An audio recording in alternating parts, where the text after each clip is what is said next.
twashatse gushikiriza aho duhagaze kuri urwo rugendo twamenye turonse ubutumire bw'uwuserukira Uburundi mu ngoma y'Ububirigi,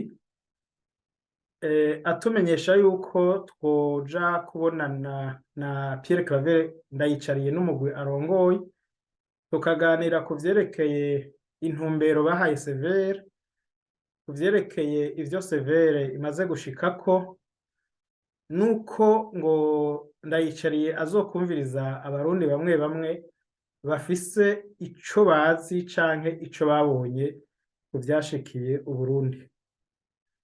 Ubwo butumire twaburonse mu kwezi kwa kane twari twamenyesheje abarundi aho duhagaze mu rundi rwandiko twashishije kuri journal Iwacu, tubabwira yuko nyabuna bogaba kuko biciye mu vyo Severe imaze gushikako abarundi ntibazomenya ukuri, abarundi ntibazonywana, kubera yuko tubona yuko intumbero ya Severe ari iyo guhisha ukuri, ari iyo gucanishamwo abarundi.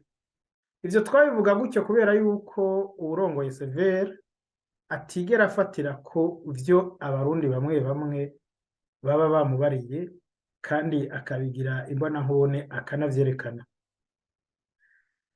Muri iyo ntumbero rero twaciye tumenyesha abarundi baba mu Bubiligi ko batoza kwitaba ico kiganiro ku mvo zikurikira.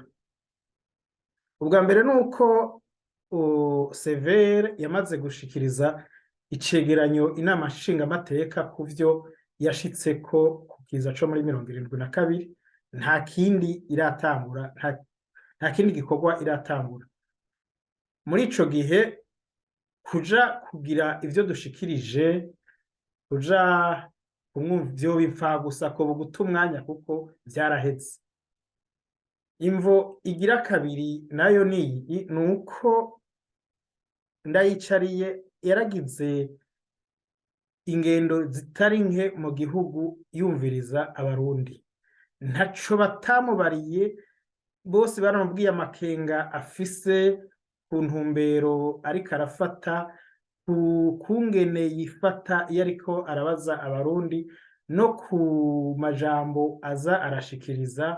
Twarakurikiye abasenyeri, twarakurikiye urugendo yagize mu biro bikuru vy'intwaramiheto, twarakurikiye no mu bindi biganiro bitari bike yagiye aragira. Baramubwiye yuko ingendo ariko arafata ari ingendo inyuranye n'umuntu yarajejwe kunywanisha abarundi, ari ingendo inyuranye n'umuntu yotuma abarundi bamenya ukuri, yotuma abarundi barikuriranira. Muri ico gihe tubona yuko ata kintu kirengeje abandi barundi dufise kugira ngo dushobore kumugondoza ahindure ingendo afise. Ikigira kabiri, murabona iyo umugwi nk'uwu, umuntu arongoye umugwi nk'uwo amaze gufata intumbero nk'iyo, burya igihugu kiba camaze kuja mu ngorane, kuko bituma abantu batangura kwinubana. Duca dutanga impanuro yuko abarundi bomwima amatwi, abarundi bofatana mu nda muri ibi bihe bikomeye, bobandanya uko bameze mu gihugu, baratanguye kunywana mu mihana, abantu babanye neza, abantu ibintu babifata ukutariko.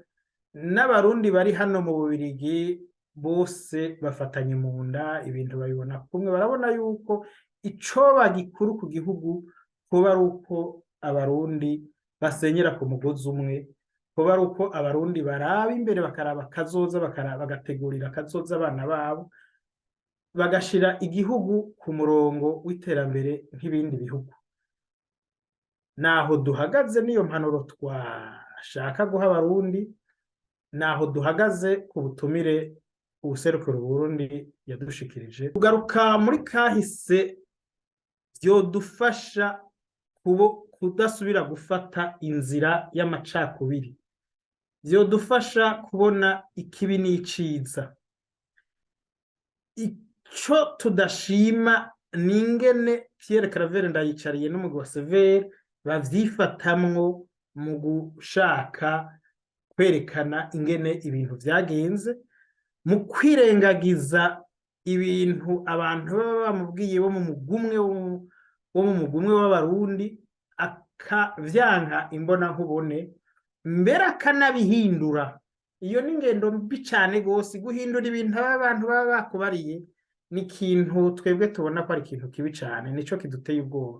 Ariko ico tubona ciza ni kugaruka kuri kahise, vyodufasha ukavuza uko kagenze, uvuze yuko ibintu vyateye ingorane Uburundi ukabivuga uko vyagenze, bitosubira, abarundi bofata intumbero nziza.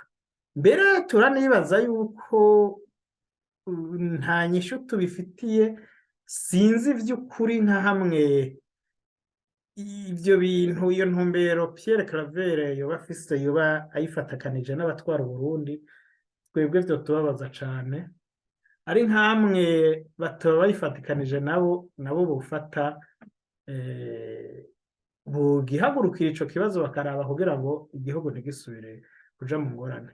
Ivyo ndabivuze gutyo nuko abantu bamaze gushikiriza ibintu bitashimishije uwurongoye Sévère, hazoba itegeko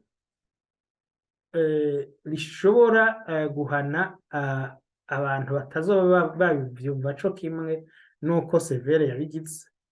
Muri ico gihe ko abantu bamubwiye bateye akamuti yamara muriko murarenga karimbi, usanga ari abo mugwi umwe w'ubwoko, murumva yuko ejo uzosanga ayo mategeko ariko arahana abantu bagiye barashikiriza aho bahagaze. Ayo mategeko azotuma abari mu mugwi umwe w'abarundi bategerezwa kutagira ico bashikirije ku bintu biraba igihugu cabo.